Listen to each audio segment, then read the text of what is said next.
Tennessee prisons are filled with people who insist they did nothing wrong. But a Nashville man says he's behind bars for a horrible crime because of something someone else did. And now, as investigative reporter Jennifer Krause discovered, he is getting some high-powered support in his fight to be released. That's right. The Department of Correction would not let us interview William Arnold face-to-face, but we did talk with him by phone. And now you get to hear why he and a nationally recognized expert in child sex abuse believe his case deserves another look.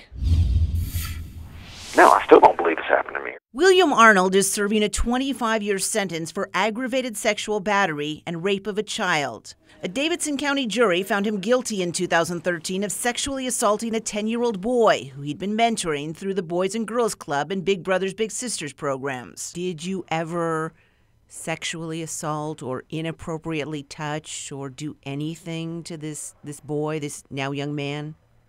Never. Never. Never have and never will. In a series of phone calls and letters from prison, Arnold tells NewsChannel 5 Investigates he was wrongly convicted in a twisted case of mistaken identity. Because I don't think William Arnold sexually assaulted him. And now a renowned forensic psychiatrist says she believes him. Dr. Barbara Ziv was a key prosecution witness in both the Bill Cosby and Jerry Sandusky trials and recently shared her expert opinion during a court hearing on Arnold's case.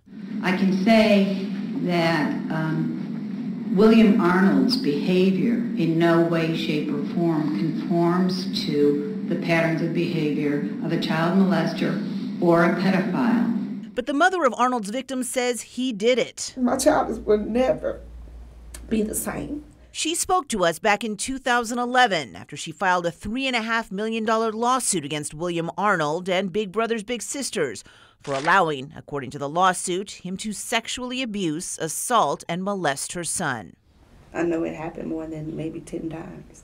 She told us that Arnold came highly recommended as a mentor, as he had worked for the Tennessee Board of Regents for many years, had multiple graduate degrees, and served on many community and nonprofit boards.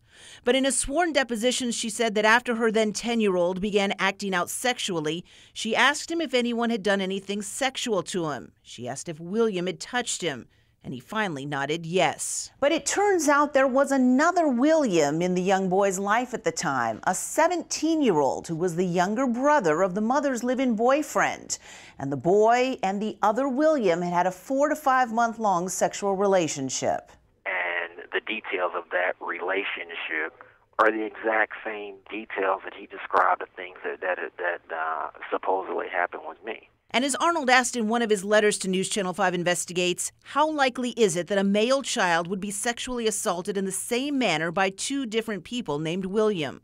His mother made this assumption. His mother ran with it, everybody else ran with it, and nobody ever stopped to put on the brakes and say, is there another William? Dr. Ziv is now convinced it was the other William the child was referring to. In her 157-page report on the case, she describes how the victim was battling his own sexuality, while his mother refused to accept it. And she goes on to write that a thorough review of all available records makes it clear that the victim's descriptions of abuse by William Arnold have been inconsistent, inaccurate, and selective, as well as contradictory and misleading. And during her recent testimony in court, Dr. Ziv described interviewing the boy last year when he was 19 and discussing William Arnold when he suddenly stopped. He said, I wish this hadn't happened, and I feel guilty.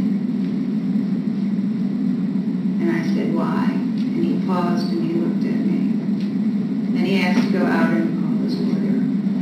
And when he came back and he said, my lawyer told me I don't have to talk to you about it. Dr. Ziv says the change in his demeanor was so dramatic that it suddenly became very obvious to her. And I said, you know what?